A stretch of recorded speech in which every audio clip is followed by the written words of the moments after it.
Hello students, welcome to ఏకేఎస్ఐఎస్ daily current affairs. ఈరోజు మనం daily current అఫైర్స్లో భాగంగా 3rd ఫిబ్రవరి రోజు ఈ యొక్క 3rd ఫిబ్రవరికి సంబంధించినటువంటి డైలీ కరెంట్ అఫైర్స్ మనం డిస్కస్ చేయబోతున్నాం. యాజ్ యూజువల్గా ఫస్ట్ మనం ఒకసారి సబ్జెక్ట్ మ్యాపింగ్ చూద్దాం. ఈరోజు వీడియోలో మనం టోటల్గా డిస్కస్ చేయబోతున్న టాపిక్స్ అన్ని 8 టాపిక్స్ ఉన్నాయి. ఇందులో ఇంక్లూడింగ్ ద మ్యాప్ పాయింటింగ్ కూడా అనమాట. Okay, so we are going to discuss about all these particular details. First మనం జాగ్రఫీ పాయింట్ ఆఫ్ వ్యూలో డిస్కస్ చేస్తాం. యూనియన్ క్యాబినెట్ అనేది మనకి నేషనల్ క్రిటికల్ మినరల్ మిషన్ దీన్ని వీళ్ళు అప్రూవ్ చేశారనమాట. ఇందులో మనకి క్రిటికల్ మినరల్స్ ఏంటి అండ్ ఈ నేషనల్ క్రిటికల్ మినరల్స్లో వీళ్ళు పిఎస్యూస్ పబ్లిక్ సెక్టర్ అండర్టేకింగ్స్కి వీళ్ళు ఇస్తున్నటువంటి మొత్తం ఎంత అయింది మనం డిస్కస్ చేద్దాం. ఓకే, మీకు ఐడియా ఉంటే చెప్పండి. సో ఎంత మొత్తంలో అప్రూవ్ చేశారు నేషనల్ క్రిటికల్ మిషన్కి. Next, government approved the mutual credit guarantee scheme for MSME. మరి ఎంఎస్ఎంఈలకు క్రెడిట్ గ్యారంటీ స్కీమ్లో అప్ టు ఎంత మట్టుకి, దాంతోపాటు ఈ లోన్లో ఏదైనా లిమిట్ ఉందా అంటే లైక్ ఫర్ ఎగ్జాంపుల్ ఏదైనా ఎంఎస్ఎంఈ వాళ్ళు లోన్ తీసుకున్నప్పుడు ఇండియాలోనే ఆ వస్తువులని అంటే రా మెటీరియల్ని ఇండియాలోనే కొనుక్కోవాలన్న లిమిట్ ఏమైనా ఉందా, అట్లాంటివి డిస్కస్ చేస్తాం మనం. Next, extreme climate condition cause fundamental ecological transformation in గ్రీన్లాండ్లో క్లైమేట్ చేంజెస్ జరుగుతున్నాయి అంటున్నారు. ఇక్కడ మనకి అట్మాస్ఫియరిక్ రివర్స్ అనే కాన్సెప్ట్ ఉంటుంది, అది మనం డిస్కస్ చేద్దాం. అట్మాస్ఫియరిక్ రివర్స్ అంటే ఏంది, అవి ఎందువల్ల వస్తాయి, వాటి వల్ల కలిగేటటువంటి ఈ యొక్క అడ్వర్స్ ఎఫెక్ట్ ఏంటి అనేది. దాని తర్వాత supreme court bans manual scavenging in 6 cities and writ petition. అంటే ఒక 6 cities-లో 6 cities-లో ఇండియాలో యొక్క మాన్యువల్ స్కావెంజింగ్ని అంటే మనుషుల చేత ఏదైతే ఇంకా వేస్ట్ మెటీరియల్ ఉంటుందో తీయించడం ఏదైతే ఉంటుందో దాన్ని బ్యాన్ చేస్తామన్నట్టుగా సుప్రీంకోర్టు 6 cities-కి ఆర్డర్స్ ఇవ్వడం జరిగిందనమాట. నెక్స్ట్, భాషిని ప్లాట్ఫామ్, ఇది మనకి S N T point of view important. So ఈ భాషిని ప్లాట్ఫామ్లో ఆర్టిఫిషియల్ ఇంటెలిజెన్స్ యూజ్ చేసి ట్రాన్స్లేషన్ని ఎలా వీళ్ళు ఎంకరేజ్ చేస్తున్నారని చెప్పేసి. యాక్చువల్లీ భాషిని ప్లాట్ఫామ్ అంటే నథింగ్ బట్ ట్రాన్స్లేషన్ అనమాట. Okay, next RNA therapy. కొత్తగా వీళ్ళు ఆర్ఎన్ఏ థెరపీలో భాగంగా జీన్ థెరపీలో ఒక ఆర్ఎన్ఏ థెరపీలో భాగంగా ప్రిసైజ్గా అంటే ఆర్ఎన్ఏని మనం ఎక్కడనైతే కనుక కట్ చేయాలనుకుంటున్నామో అక్కడ కట్ చేసేటటువంటి టెక్నాలజీని తీసుకొచ్చారు. అవి ఏందో చూద్దాం ఇక్కడ. దాని తర్వాత మహాత్మా గాంధీ గారి యొక్క మార్టర్స్ డే మనం అబ్జర్వ్ చేయడం జరిగింది కదా, డెత్ యానివర్సరీ. అండ్ ఫైనల్గా ఒమన్ మనకి మ్యాప్ పాయింటింగ్లో మనం డిస్కస్ చేస్తాం, ఎందుకు న్యూస్లో వచ్చింది అనేది. ఇవి ఓవరాల్గా 8 టాపిక్స్ మనం కవర్ చేయబోతున్నాం ఈ వీడియోలో. ఇందులో మనకి first topic number 1, cabinet approved the national critical minerals mission. Total ఈ యొక్క క్రిటికల్ మినరల్స్ దీని యొక్క పర్పస్ ఏందో చెప్తాను. అంటే క్రిటికల్ మినరల్స్ అంటే ఏదైతే ఉంటుందో అంటే ఏ మినరల్ అయితే కనుక ఒక పర్టికులర్ ఎకానమీకి చాలా ఎసెన్షియల్, దాన్ని మనం క్రిటికల్ మినరల్ అంటాం. మరి క్రిటికల్ మినరల్స్లో వీటిని ఈ యొక్క ఎక్స్ప్లోర్ చేయడానికి అంటే ఇవి ఎలా ఉన్నాయి ఏంటి వీటిని ఎక్స్ప్లోర్ చేయడానికి కోసం అని చెప్పేసి మనకి ఓవరాల్గా so government of India 18,000 crores ఇందులో ఇన్వెస్ట్మెంట్ ఎక్స్పెక్ట్ చేస్తుంది పిఎస్యూల ద్వారా. అండ్ పిఎస్యూల కోసం 16,300 రూపీస్ వీళ్ళు ఖర్చు పెడతబడుతుంది అనమాట, 16,300 crores. Okay, this is about national critical minerals mission. Union బడ్జెట్లో అనౌన్స్ అయింది. దీని యొక్క మెయిన్ ఫీచర్స్ వచ్చేసేసి ఇండియన్ పిఎస్యూస్, దాంతోపాటు ప్రైవేట్ సెక్టార్స్ వీళ్ళు క్రిటికల్ మినరల్స్ ఇండియాలో, దాంతోపాటు అబ్రాడ్లో. మనకు తెలుసు for example critical minerals like lithium triangle అని ఏ కంట్రీస్ అంటాం స్టూడెంట్స్, ఐడియా ఉందా? లిథియం ట్రయాంగిల్ అని దేని అంటాం, కమెంట్ చేయండి. సో వీటిని ఎక్స్ప్లోర్ చేయడానికి కోసమని వీళ్ళు ఎంత మొత్తం ప్రకటించారు ఇక్కడ మనం చూసాం కదా, ఇది మీకు ఐడియా ఉండాలి. ఇందులో మనకి ఎక్స్ప్లోరేషన్ అంటే ఖనిజాలను వెతకడం కానీ, దాని తర్వాత వాటిని డెవలప్ చేయడం కానీ, మార్కెటింగ్ చేయడం కానీ, ఇలాంటివన్నీ కూడా ఇందులో ఇంక్లూడ్ అవుతుంటాయి. ఇందులో కోఆర్డినేషన్ అంటే డిఫరెంట్ మినిస్ట్రీస్ ఇందులో ఇన్వాల్వ్ అవుతారు అనమాట, ఒక మినిస్ట్రీకి సంబంధించిందే కాదు. దీనివల్ల ఏమవుతుంది, క్రిటికల్ మినరల్స్ ఏవైతే ఉంటాయో వాటిపైన మనము ఎక్కువగా ఆధారపడడం అనేది తగ్గుద్ది. ఏ విధంగా అంటే మనమే యొక్క క్రిటికల్ మినరల్స్ని ఎక్స్ప్లోర్ చేస్తున్నాం కాబట్టి ఇండియాలో ఉన్నటువంటి మినరల్స్ని మనం యూజ్ చేసుకుంటున్నాం, లేదా ఫారిన్లో మన వాళ్ళే ఏదైనా ఒక ఎక్స్ప్లోర్ చేసేసిన తర్వాత మనం ఈజీగా వాటిని మినిమల్ అమౌంట్తో మనం ఇంపోర్ట్ చేసుకోవచ్చు. ఇది ఓకే. క్రిటికల్ మినరల్ అంటే essential for the economic development and national security. దీనివల్ల ఏమవుతుంది, ఒకవేళ క్రిటికల్ మినరల్స్ లేకపోతే కనుక ఓకే అంటే ఒకే దగ్గర కాన్సన్ట్రేషన్ ఉన్నా కూడా దీనివల్ల ఏమవుతుంది, సప్లై చైన్ అనేది ప్రాబ్లం అవుతుంది అనమాట. మనం ఒకే కంట్రీ పైన డిపెండ్ అవుతాయి కాబట్టి మనం డిఫరెంట్ కంట్రీస్ని ఎక్స్ప్లోర్ చేయాలి. అలా చేయాలంటే ఆల్మోస్ట్ ఆల్ మనకి మన పిఎస్యూస్ని ఎంకరేజ్ చేయాల్సి ఉంటుంది అనమాట. సుమారుగా గవర్నమెంట్ ఆఫ్ ఇండియా 30 క్రిటికల్ మినరల్స్ని ఐడెంటిఫై చేసింది. అండ్ ఇంకా క్రిటికల్ మినరల్స్ పాయింట్ ఆఫ్ వ్యూలో గవర్నమెంట్ ఆఫ్ ఇండియా చేసినటువంటి మిగతా స్టెప్స్ ఏంటంటే ఈ యొక్క mines and minerals development and regulation act 1957 దీన్ని అమెండ్మెంట్ చేయడం జరిగింది. Science and technology promotion of research and innovation in startups and MSME PRISM ఈ యొక్క ప్రోగ్రామ్ తీసుకోవడం జరిగింది. ఇది కూడా మనకి ఎంఎస్ఎంఈ స్టార్టప్స్ని ఎంకరేజ్ చేయడం కోసం అనమాట. సో దట్ ఎంఎస్ఎంఈలలో మనకి ఈ క్రిటికల్ మినరల్స్లో రీసెర్చ్, దాంతోపాటు కమర్షియలైజేషన్, అంటే మార్కెట్లో వాటిని ఆ ప్రొడక్ట్స్ని ఎలా సేల్ చేయాలి లేదా వాటిని ఎలా లాంచ్ చేయాలి, ఆ గ్యాప్ని ఈ యొక్క ఫిల్ చేయడం కోసమని ఇది తీసుకోవడం జరిగింది. ఓకే, ఇది మనకు ఓవరాల్గా క్రిటికల్ మినరల్స్ పాయింట్ ఆఫ్ వ్యూలో. ఓకే, క్విక్గా మన క్యాబినెట్ ఎంత అప్రూవ్ చేసింది ఏంటి అనే డీటెయిల్స్ మనం డిస్కస్ చేసాం. దీని ఒక మెయిన్ పర్పస్ ఏంటో మనం డిస్కస్ చేసాం. దాని తర్వాత దెన్ క్రిటికల్ మినరల్స్ ఎన్ని, క్రిటికల్ మినరల్స్ అంటే ఏంటి, అండ్ ఏ యాక్ట్ మనం అమెండ్ చేయాల్సి వచ్చింది అని మనం డిస్కస్ చేసాం కదా. ఇది next topic number 2, government approves mutual credit guarantee scheme for MSME manufacturing sectors. ఎంఎస్ఎంఈలను ఎంకరేజ్ చేయడం కోసం చెప్పేసి క్రెడిట్ గ్యారంటీ స్కీమ్ తీసుకొచ్చారు. ఇది మనకి బ్యాంక్స్ కానీ, కోఆపరేటివ్ బ్యాంక్స్ కానీ, దాంతోపాటు మిగతా అన్నిటి కూడా ఇది వర్తిస్తుంది. ఫస్ట్ ఆఫ్ ఆల్ మనకు అర్థం కావాల్సింది ఏంటంటే ఇది ఎవరు దీన్ని ఎగ్జిక్యూట్ చేస్తున్నారు. దీన్ని ఎగ్జిక్యూట్ చేస్తున్నారంటే మనకి 60% గ్యారంటీ, డబ్బుల్లో 60% ఎవరి ద్వారా ఇస్తున్నారు మనకి, national credit guarantee trustee company limited. National credit guarantee trustee company limited వాళ్ళు ప్రొవైడ్ చేస్తున్నారు. ఎవరికి? Lending institution. లెండింగ్ ఇన్స్టిట్యూషన్ అంటే ఎవరిక్కడ? ఎంఎస్ఎంఈలకు లోన్లు ఇచ్చేవాళ్ళు. ఎవరిక్కడ ఎంఎస్ఎంఈలకు లోన్లు ఇచ్చేవాళ్ళు? కమర్షియల్ బ్యాంక్స్ కానీ, ఎన్బిఎఫ్సి కానీ, వీళ్ళంతా కూడా ఎంఎస్ఎంఈలకి లోన్స్ ఇచ్చేవాళ్ళు అనమాట. ఎవరు దీని ద్వారా ఎలిజిబుల్ బెనిఫిట్స్ మీకు ఇందాక చెప్పినట్టు ఎంఎస్ఎంఈస్. ఎంతవరకు లోన్ తీసుకోవచ్చు? Up to 100 crores. Project cost 100 crores పైన అయినా కూడా తీసుకోవచ్చు. కాకపోతే అట్లీస్ట్ 75% ఆ డబ్బులు, అంటే 100 crores పైన వాళ్ళు లోన్ తీసుకున్నా కూడా అందులో 75%, అంటే మొత్తం లోన్లో 75% వాళ్ళు దేనిపైన ఇన్వెస్ట్ చేయాల్సి ఉంటుంది? ఎక్విప్మెంట్ పైన ఇన్వెస్ట్మెంట్ చేయాల్సి ఉంటుంది. ఏ ఎంఎస్ఎంఈలకు లోన్ ఇస్తారు? ఏ ఎంఎస్ఎంఈ అయితే కనుక సో ఆబ్వియస్గా మనకి ఉద్యమ్ రిజిస్ట్రేషన్ నెంబర్ ఉంటుందో ఆ ఎంఎస్ఎంఈలకు మాత్రమే ఈ లోన్స్ అనేది ఇవ్వడం జరుగుతుంది students. Loans up to 50 crores, repayment 8 years వరకు చేయొచ్చు. అబౌవ్ 50 crores అనేది మనకి లాంగర్ పీరియడ్, అంటే అంతకన్నా ఎక్కువ టైం అయినా తీసుకొని వాళ్ళు రీపే అయినా చేసుకోవచ్చు స్టూడెంట్స్. నెక్స్ట్ స్కీమ్ డ్యూరేషన్, ఇది మనకి 4 years పాటు ఉంటుంది అప్లికేబుల్. అండ్ దీనికోసం అని చెప్పేసి ఆల్మోస్ట్ ఆల్ 7 lakh crores వరకు కూడా ఈ గ్యారంటీస్ని ఆర్గనైజేషన్ అనేది ఇష్యూ చేయబోతుంది అనమాట. నెక్స్ట్ ఆల్ బ్యాంక్స్ కూడా ఎంఎస్ఎంఈలకు ఇచ్చేటటువంటి లోన్లని ప్రియారిటీ సెక్టార్ లెండింగ్ ఉంటుంది కదా, ఎడ్యుకేషన్ లోన్ కానీ, అగ్రికల్చర్ లోన్ కానీ, అలానే ఎంఎస్ఎంఈలకు ఇచ్చేటటువంటి ప్రియారిటీ సెక్టార్ లెండింగ్ కూడా ఇందులో కవర్ అవుతుంది అనమాట. అంటే they have to quickly finish the priority sector lending. ఇది మన topic number 2, government approving the mutual credit guarantee scheme ఏదైతే ఉందో ఎంఎస్ఎంఈస్, దానికి సంబంధించింది. Next topic number 3, extreme climate conditions can cause fundamental ecological transformation in Greenland. First మనం ఒకసారి Greenland గురించి చూద్దాం. ఇక్కడ మనకి గ్రీన్లాండ్ వచ్చేసేసి, అండ్ గ్రీన్లాండ్కి మనకి ఇక్కడ అంటే ఫర్దర్గా చూస్తే కనుక ఇక్కడ మీరు డెన్మార్క్ చూడవచ్చు, ఇక్కడ మీరు డెన్మార్క్ చూడవచ్చు, అండ్ ఇటువైపు కెనడా చూడవచ్చు. మన యూఎస్ఏ గ్రీన్లాండ్ని మేము తీసుకుంటాము, గ్రీన్లాండ్ అని మాకు ఓనర్షిప్ రైట్స్ నేను యూఎస్ఏ అన్నది కదా, ఆ కాంటెక్స్ట్ కూడా మీకు మ్యాప్ పాయింటింగ్ చాలా ఇంపార్టెంట్ గ్రీన్లాండ్కి సంబంధించి. ఇక మీరు చూస్తే ఎక్స్ట్రీమ్ క్లైమేట్ కండిషన్స్ గ్రీన్లాండ్లో ఫండమెంటల్ చేంజెస్ తీసుకొచ్చిందట. ఫస్ట్ ఆఫ్ ఆల్ ఇది ఎవరు చెప్తున్నారు? ఈ ఫండమెంటల్ చేంజ్ వచ్చిందని ఎవరు చెప్తున్నారు? ఏంటి ఆ ఫండమెంటల్ చేంజ్?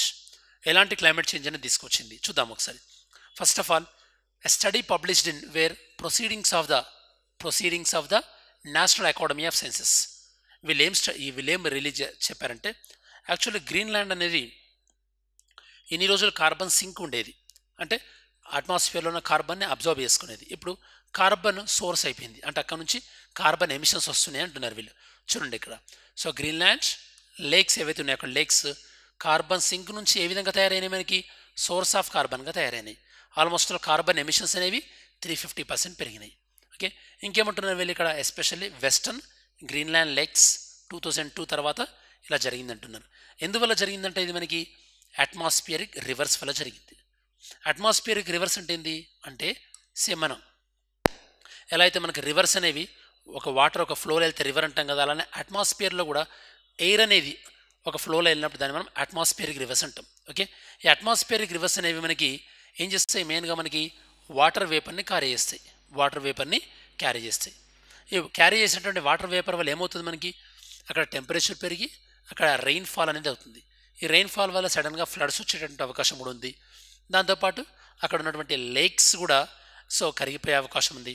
అందుకోసం మీరు చూసినట్టయితే కనుక ఇండియాలో ఉత్తరాఖండ్లో వచ్చినటువంటి ఫ్లడ్స్ కానీ కేరళ ఫ్లడ్స్ కానీ అట్మాస్ఫియరిక్ లేక్స్ వల్లనే వచ్చినాయి స్టూడెంట్స్. నేను మీకు ఇందాక చెప్పినట్టు ఏంటి మరి ఈ యొక్క అట్మాస్ఫియరిక్ లేక్స్ పైన ఎలాంటి ఎఫెక్ట్ ఉంది క్లైమేట్ చేంజ్ వల్ల? క్లైమేట్ చేంజ్ వల్ల మనకి అట్మాస్ఫియరిక్ రివర్స్ ఎక్కువ జరుగుతున్నాయి. దాంతోపాటు మనకి ఈ యొక్క సౌత్ ఏషియాలో ఈ ఎఫెక్ట్ ఎక్కువ ఉండడం వల్ల ఇండియా పైన ఎప్పుడైతే గ్లోబల్ వార్మింగ్ పెరుగుతుందో, గ్లోబల్ వార్మింగ్ పెరిగినప్పుడు ఈ అట్మాస్ఫియరిక్ రివర్స్ ఏవైతే ఉంటాయో అవి తొందరగా ల్యాండ్ ఫాల్ అవుతాయి అన్నమాట. అంటే ల్యాండ్ ఫాల్ అవ్వడం అంటే మనకి రెయిన్ ఫాల్ జరుగుతుంది వాటి వల్ల. ఎప్పుడైనా ఒక సైక్లోన్ ల్యాండ్ టచ్ అయినప్పుడు దాన్ని ల్యాండ్ ఫాల్ అంటాం కదా. సో అలా నెక్స్ట్ ఇండియన్ ఓషన్ వార్మ్ అవ్వడము, దాని తర్వాత మనకి La Niña impact, okay, and El Niño impact different ఏరియాస్లో, ఇవన్నీ కూడా మనకి అట్మాస్ఫియరిక్ రివర్స్ వల్ల ఉండేటటువంటి బ్యాడ్ ఎఫెక్ట్ కాన్సిక్వెన్సెస్. ఇది మనకి టాపిక్ నెంబర్ 3, గ్రీన్లాండ్లో ఎక్స్ట్రీమ్ క్లైమేట్ కండిషన్స్ అండ్ దానికి సంబంధించినటువంటి further details. Next topic number 4, Supreme Court bans manual scavenging in 6 cities in writ petition ద్వారా అయినటువంటి అప్లికేషన్స్లో సుప్రీంకోర్టు ఏం డైరెక్షన్స్ ఇచ్చింది? మాన్యువల్ స్కావెంజింగ్ అంటే మనుషుల ద్వారా ఈ యొక్క మనుషుల యొక్క వ్యర్థ పదార్థాలు అవి ఉంటాయి కదా, మనకి హ్యూమన్ ఎక్స్క్రీషన్ ఉంటుంది కదా, వాటిని మనుషుల ద్వారా క్లీన్ చేయించడానికి మనం హ్యూమన్ స్కావెంజింగ్ అంటాం. యాక్చువల్లీ హ్యూమన్ స్కావెంజింగ్ అనేది మనకి బ్యాన్ అయినప్పటికీ కూడా ఇంకా చాలా చోట్ల జరుగుతుంది. కాబట్టి సుప్రీంకోర్టు మెయిన్గా ఇక Balram Singh versus union of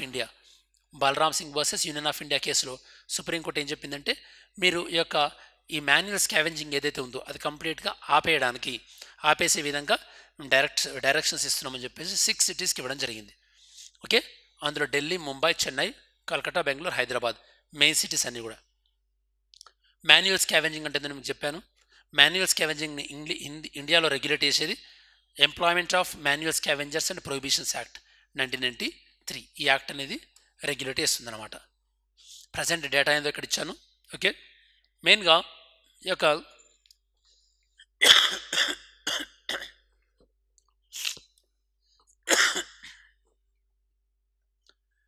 manual scavenging సంబంధించినటువంటి ఇష్యూస్ ఏమన్నాయి అంటే, మాన్యువల్ స్కావెంజింగ్ వల్ల బేసిక్ హ్యూమన్ రైట్స్ వైలేట్ అయ్యేటటువంటి అవకాశం ఉంటుంది.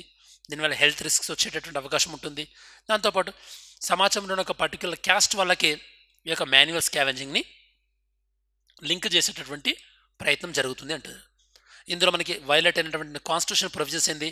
ఆర్టికల్ 14 కానీ ఆర్టికల్ 21 కానీ, prohibition of manual scavenging and the rehabilitation 2013 కానీ, national action for mechanised sanitation ecosystem Namaste అంటే ఇక శానిటైజేషన్లో మనుషులు కాకుండా మెకనైజ్డ్ చేయాలని చెప్పేసి ఈ ప్రోగ్రామ్స్ ఏవైతే ఉన్నాయో ఈ ప్రోగ్రామ్స్ అన్నీ కూడా మనకి ఈ యొక్క మాన్యువల్ స్కావెంజింగ్ని తగ్గించేవి. ఇది topic number 4, Supreme Court and manual స్కావెంజింగ్కి సంబంధించింది. Okay, next topic number 5. So Bhashini platform చూద్దాం ఒకసారి. భాషిని ప్లాట్ఫామ్ అనేది మెయిన్గా దేనికి సంబంధించిందో. ఇదేంటంటే భాషిని ప్లాట్ఫామ్ అనేది మెయిన్గా మనకి యొక్క ట్రాన్స్లేషన్ పాయింట్ ఆఫ్ వ్యూ అనమాట. అంటే రీజనల్ లాంగ్వేజ్లోకి ట్రాన్స్లేషన్ చేస్తుంది భాషిని ప్లాట్ఫామ్. మీకు ఈ ఆర్టికల్ విన్న తర్వాత మీకు భాషిని అంటే ఫుల్ ఫామ్ ఏందో తెలియాలి, అండ్ భాషిని ప్లాట్ఫామ్లో వచ్చినటువంటి రీసెంట్ చేంజెస్ ఏందో తెలియాలి. For the first time in north east India Tripura ఏంటంటే కనుక ఈ భాషిని ఇనిషియేటివ్ని వీళ్ళు రీసెంట్గా ఇందులో ఏఐని యూజ్ చేయడం జరిగింది. భాషిని ప్లాట్ఫామ్ అంటే మనకి స్పీచ్ నుంచి టెక్స్ట్ జనరేట్ అవుతుంది. అంటే ఇప్పుడు మనం మాట్లాడింది టెక్స్ట్ లాగా జనరేట్ అవుతుంది. అందులో వెళ్ళి ఏఐ యూజ్ చేశారనమాట. భాషిని అంటే భాషా ఇంటర్ఫేస్ ఫర్ ఇండియా. ఇది మనకి ఇండియా యొక్క ఏఐ ట్రాన్స్లేషన్ ప్లాట్ఫామ్ అనమాట. వాయిస్ బేస్డ్ ఫంక్షన్ మెయిన్గా ఇది అర్థమవుతుందా? దీన్ని లాంచ్ చేసింది మనకి జూలై 2022. ఎందులో భాగంగా నేషనల్ లాంగ్వేజ్ ట్రాన్స్లేషన్ మిషన్ ఇది మనకి ట్రాన్స్లేషన్ సర్వీసెస్ని ప్రొవైడ్ ఇస్తుంది. ఆల్మోస్ట్ ఆల్ ఇప్పుడు మనకి ఇది మేజర్గా 14 లాంగ్వేజెస్లో ఇది మనకి సర్వీస్ ఇస్తుంది. ఫర్దర్గా కూడా దీన్ని ఎక్స్పాండ్ చేయబోతున్నట్టుగా ప్రభుత్వం చెప్పిందనమాట.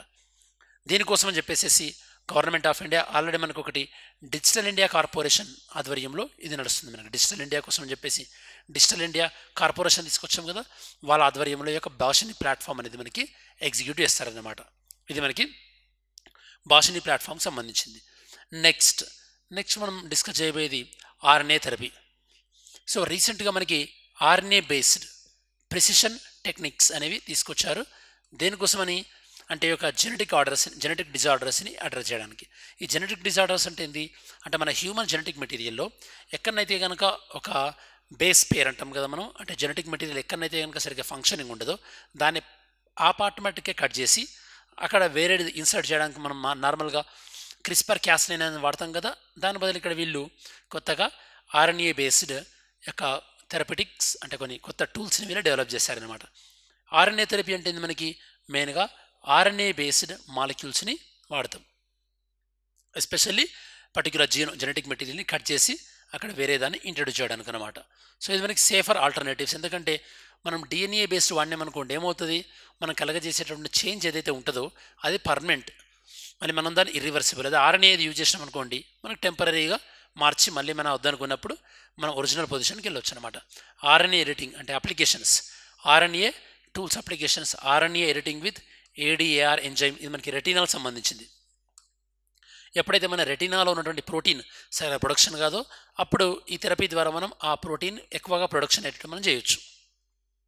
అలానే టీఆర్ఎన్ఏని యూజ్ చేసేసి అంటే ఫర్ ఎగ్జాంపుల్ ఈ యొక్క ప్రిమెచ్యూర్గా ప్రోటీన్ సింథసిస్ ఆగిపోయినప్పుడు లేదా ప్రిమెచ్యూర్గానే అంటే అవసరం లేనప్పుడు ప్రోటీన్ సింథసిస్ని ఆపడానికి సప్రెస్ చేయడానికి ఇట్లాంటివి యూజ్ చేయొచ్చు అనమాట. ఇలాంటివే ఇంకొన్ని కండిషన్స్ కూడా ఉన్నాయి మీకు ఆర్ఎన్ఏని యూజ్ చేసేసి అది మీకు ఇక్కడ ఇంక్లూడ్ చేయడం జరిగింది. సో ఇది మనకి ఆర్ఎన్ఏ థెరపీ ఓవరాల్గా. సో బాగా గుర్తుపెట్టుకోండి, ఆర్ఎన్ఏ థెరపీ వల్ల టెంపరీ చేంజెస్, డిఎన్ఏ థెరపీ వల్ల పర్మనెంట్ చేంజెస్. ఎందుకంటే డిఎన్ఏ నుంచి ఆర్ఎన్ఏ వస్తుంది కాబట్టి ఆర్ఎన్ఏలో చేంజ్ చేసిన డిఎన్ఏ ఎఫెక్ట్ అవ్వదు, బట్ డిఎన్ఏ చేంజ్ చేశారనుకోండి ఆర్ఎన్ఏ ఎఫెక్ట్ అవుతుంది. That you have to understand. Next Mahatma Gandhiji's 2025 remembrance day. Every year మనం జనవరి 30 రోజు రిమెంబరెన్స్ డే అబ్జర్వ్ చేస్తాం. మనం 2025 ఈసారి మనం 77th యొక్క మ్యాటర్స్ డేని మనం అబ్జర్వ్ చేయడం జరిగింది. Death anniversary 2025 January 30 of every year. This you have to remember. Okay, and Mahatma Gandhi was killed by Nathuram Godse, and ఈ డేని యాక్చువల్గా సో ఇంటర్నేషనల్ మ్యాటర్స్ డేగా కూడా ప్రకటించడం జరిగింది students. Okay, international matters day across the globe and across India also we are observing. ఎవరైతే కనుక ఒక దేశానికి త్యాగం చేసిన వాళ్ళ మ్యారటర్స్ అంటాం కదా, ఈ మ్యాటర్స్ని మనకి అండ్ మహాత్మా గాంధీ గారి యొక్క మెమోరియల్ ప్లేస్ మనం రాజ్ఘాట్ అంటుంటాం. Okay, next we are discussing about Oman. Oman ఇక్కడ మీరు చూడవచ్చు. సో మెయిన్గా ఈ పర్షియన్ గల్ఫ్ ఏదైతే ఉంటుందో, గల్ఫ్ కంట్రీస్లో ఏదైతే ఉంటుందో గల్ఫ్ కంట్రీస్లో ఇది ఇక్కడ ఉంటుంది ఒమన్. కాబట్టి యమన్తో కంపేర్ చేసినప్పుడు ఒమన్ అనేది రిలేటివ్గా పీస్ఫుల్ కంట్రీ. ఒమన్ వచ్చేసేసి మనకి సో రీసెంట్గా India and Oman they amended the double taxation avoidance agreement. Double taxation avoidance అంటే అగ్రిమెంట్ ఏంది అంటే ఈ రెండు కంట్రీస్ మధ్యలో డబుల్ టాక్సేషన్ అవార్డెన్స్ అగ్రిమెంట్ ఉందనుకోండి, అప్పుడు వాళ్ళు ఏదైనా ఒక కంట్రీని మాత్రమే ట్యాక్స్ పే చేస్తే సరిపోద్ది అనమాట. దీనివల్ల ఏం చేస్తున్నారు, చాలామంది ఏ కంట్రీలో తక్కువ ట్యాక్స్ ఉందో ఆ కంట్రీలో పే చేస్తున్నారు, వేరే కంట్రీని ఎస్కేప్ చేస్తున్నారు. దీనివల్ల ఇండియా కూడా ట్యాక్స్ మొత్తంలో చాలా పెద్ద మొత్తంలో ట్యాక్స్ అనేది లాస్ అవుతుంది అనమాట. దీన్ని ఓవర్కమ్ చేయడానికి కోసం అని చెప్పేసి వీళ్ళు అమెండ్ చేసుకున్నారు. అండ్ ఒమన్ ఇది మనకి అరేబియన్ బౌండరీస్ వచ్చేసేసి మనకి సౌత్ అండ్ ఈస్ట్లో అరేబియన్ సీ, అలాగే మనకి నార్త్లో Gulf of Oman and UAE north west ఇవన్న డైరెక్షన్లో. అండ్ ఒమన్ యొక్క క్యాపిటల్ వచ్చేసి మనకి Muscat. So many Indians work over there. Important desert area మనకి Rub al Khali, important desert. Saudi Arabia యెమెన్తో షేర్ చేసుకుంటున్నారు వీళ్ళు. హైయెస్ట్ పాయింట్ మౌంట్ షర్మస్ ఒమన్లో. ఓకే, ఇది స్టూడెంట్స్ ఓవరాల్గా టాపిక్స్. ఇప్పటివరకు మనం డిస్కస్ చేసిన టాపిక్స్ మీ ప్రిపరేషన్కి యూస్ఫుల్ అవుతున్నాయి అనుకుంటే కనుక వీడియోని లైక్ చేయడం మర్చిపోకండి. Now let's see MCQs. MCQ చూద్దాం ఒకసారి. What is the main aim of the national critical mineral mission? National critical mineral mission యొక్క మెయిన్ ఎయిమ్ ఏంది? జాగ్రత్తగా ఆన్సర్ చదివి ఆప్షన్ చదివి ఆన్సర్ చేయడానికి ట్రై చేయండి. Next, what is the legal framework that bans manual scavenging in India? ఇండియాలో manual స్కావెంజింగ్ని ban చేస్తున్నటువంటి లీగల్ ఫ్రేమ్వర్క్ ఏది? Next, what natural phenomena contributed to the increased carbon emissions from Greenland lakes? దేనివల్ల Greenland lakes నుంచి carbon emissions అనేవి ఎక్కువగా వస్తున్నాయి? Next, which financial institution is responsible for providing 60% guarantee coverage under the mutual credit guarantee scheme for MSMEs? ఎంఎస్ఎంఈస్కి 60% credit guarantee ఏ ఇన్స్టిట్యూషన్కి ఇవ్వడం జరిగింది? ఎవరు? ఇక ఎంఎస్ఎంఈస్కి ఈ క్రెడిట్ గ్యారంటీని ఆఫర్ చేస్తున్నారు. ఓకే, ఇది స్టూడెంట్స్ మనకు ఓవరాల్గా మనం ఈరోజు 3rd February ఏదైతే ఉందో దానికి సంబంధించినటువంటి కరెంట్ అఫైర్స్ డీటెయిల్గా డిస్కస్ చేయడం జరిగింది. ఇన్ కేస్ మీకు ఏమైనా డౌట్స్ ఉంటే కనుక కమెంట్ సెక్షన్లో ఇంక్లూడ్ చేయండి. డెఫినెట్లీ నేను వాటిని అడ్రస్ చేయడానికి ట్రై చేస్తాను. Thanks for watching this video. Have a great day. జై హింద్.